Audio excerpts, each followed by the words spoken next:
Hey guys, let's talk about relationships. I really felt like talking about a lot of different things with the relationships, and I wasn't really sure what I should call this video, or if I should make a bunch of different videos about all these different topics, or what I should do, but I figured why the heck not just do one video talking about relationships in general. Talking about dating, breaking up, talking about crushes, I don't know, a bunch of different things for this video. Let's jump in. First thing I wanted to say, I have this quote that I wrote, rhyming, ooh, and I found it, okay, cool. I wrote this quote and I thought I would just start the video off with talking about it, and it says, why would you want to date someone who you had to give reasons to as to why they should date you? It's kind of jumbled. I wrote that at 10 o'clock at night, but that's something I really want to talk about. Why would you want to date someone that you have to convince to them that you're a good enough person to be with, if that makes sense? I hope it does. That, to me, that quote that I made, it's so true. I have dated people in the past before where, past and before mean the same thing, okay. I have dated people before where I felt like I was giving them reasons as to why, you know, I'm a great person and why they should stick around and be with me. And those guys, they didn't deserve me, honestly. If they deserved me, and I don't want to say like deserved me in like a super like hierarchy type of way, but if they realized how good I was, they wouldn't want to let me go. And I think that's like something really powerful.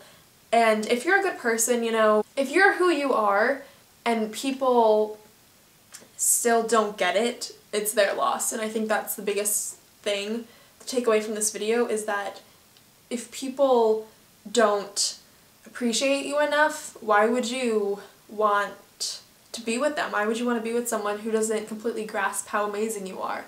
To me, that makes absolutely zero sense, and I've just been so much wiser with everything, I feel like, in the past few years. I've really done a lot of growing up, and I feel like I've said this a lot, a better head on my shoulders now, and I think it's pretty cool that I get to kind of do advice videos and actually know what I'm talking about and not just say a lot about nothing.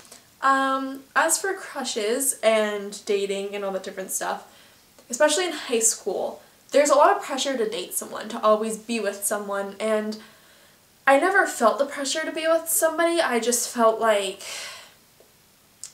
I don't know how to explain it. I have dated people before, like those, I feel like my fish has one fin. I found the other fin. So I have done a lot of dating people where I, in middle school and early high school, would date them, never hang out outside of school, maybe kiss them once, if at all, hug them, text all the time, but never get anywhere with anything.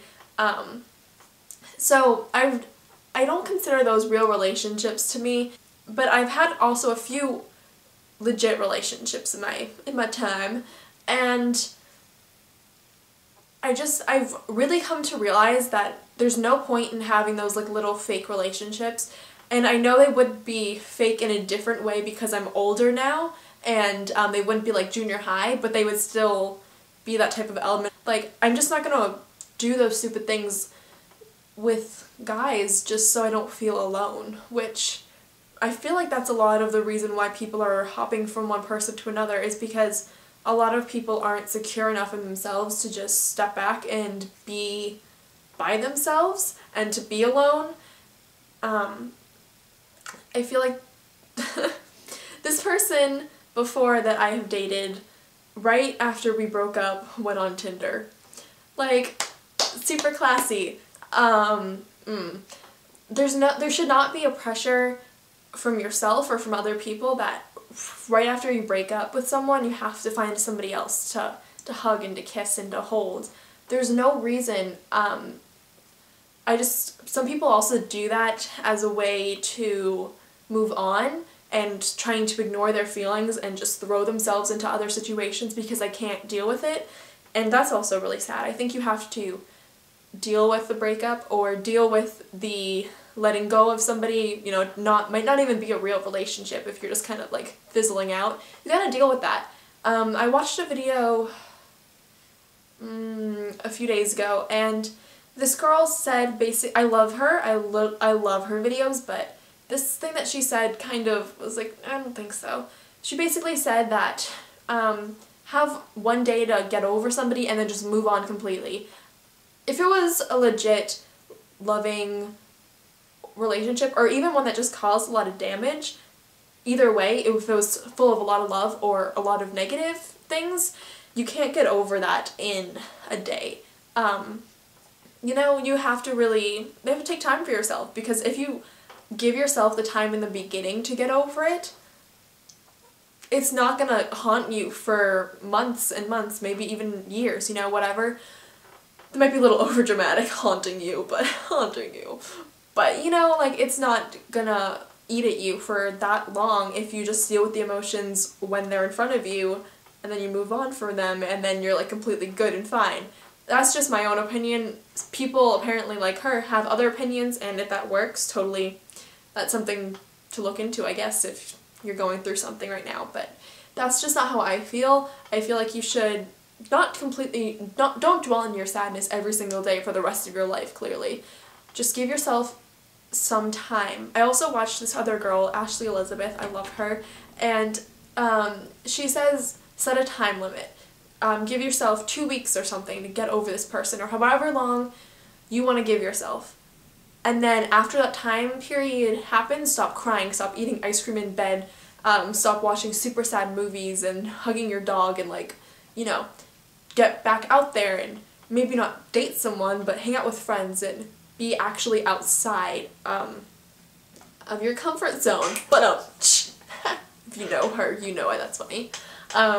Yeah, so I hope that makes sense, and I just think it depends on the person with getting over things. With me and my breakups in the past, I have dealt with one a few years ago where it wasn't a complete real relationship, but it was like, kind of. It was my first one that wasn't like a junior high relationship. Even though I've had high school relationships, they were like junior high relationships, you know? And that one honestly took me, how long? Maybe 4 or 5 months. Like, I would have really great times, but then all of a sudden I would just like start crying about it. That was really hard. But then my most recent one, that one took me 3 days of crying, and then we good. Like, because the person from a few years ago, he was such a great guy. And that's what was really hard, because this was a great person. He never hurt me, except for, you know, being like, hey, bye.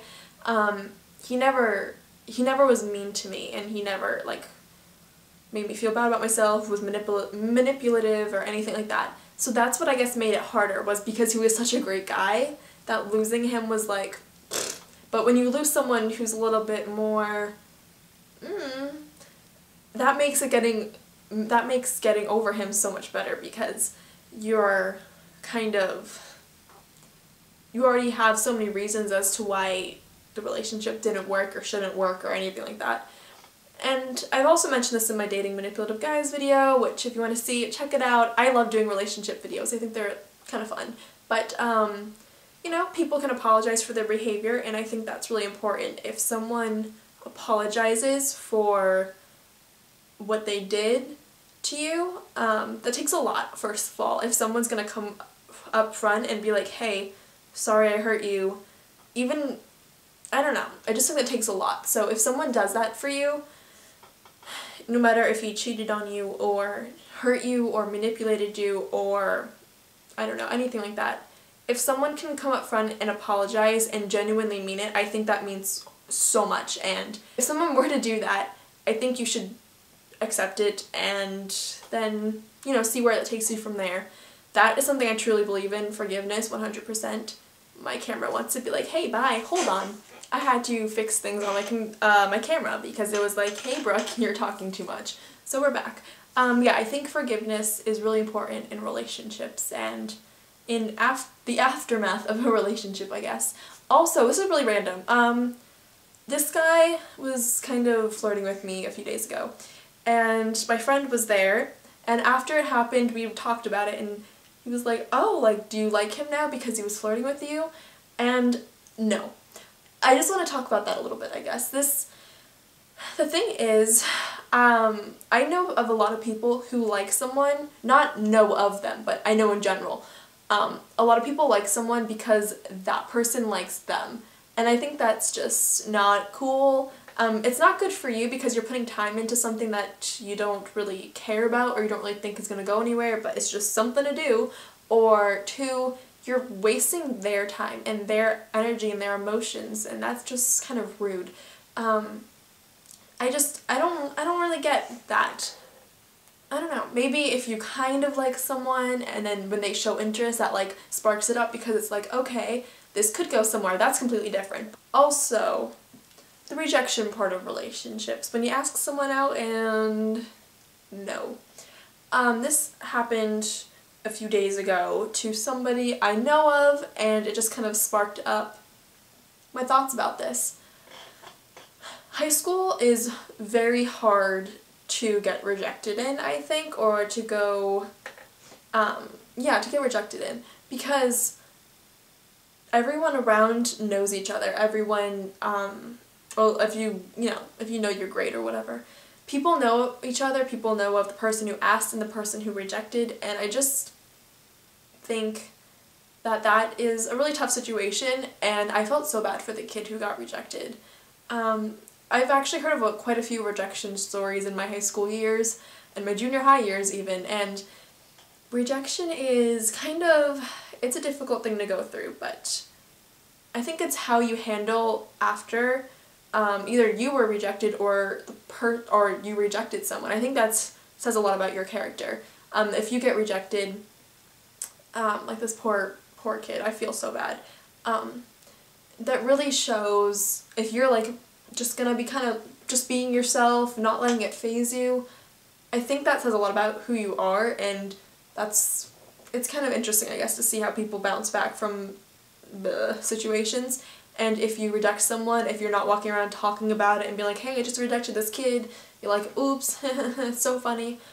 If you don't do that, and you don't talk about it, and you don't try to make the person feel bad about themselves, because they probably feel embarrassed and awkward and just insecure maybe, because like obviously someone didn't like them enough to say yes. You know, I think that also says something, it says a lot about a person. So I just kind of felt like talking about this type of stuff today. I don't know why.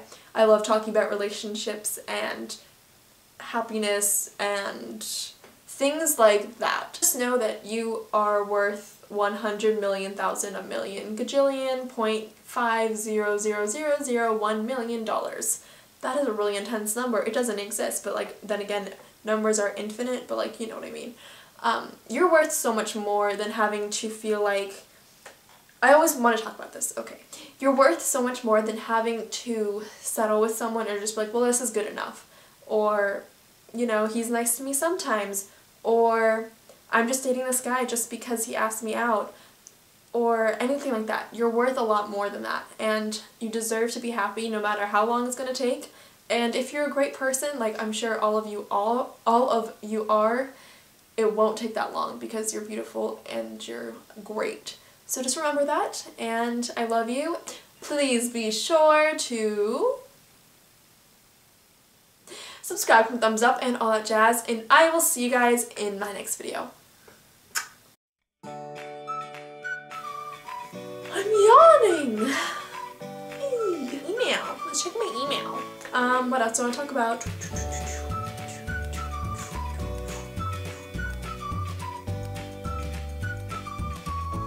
Random, really unexpected, but I'm doing it anyway. Woo! What else do I want to talk about? If someone were to do that. I feel like I look like a mime in this shirt. I really do. Hey, I'm Brooke the Mime. Ooh, wait, mimes don't speak though. Brooke, if you've been waiting for days, go home!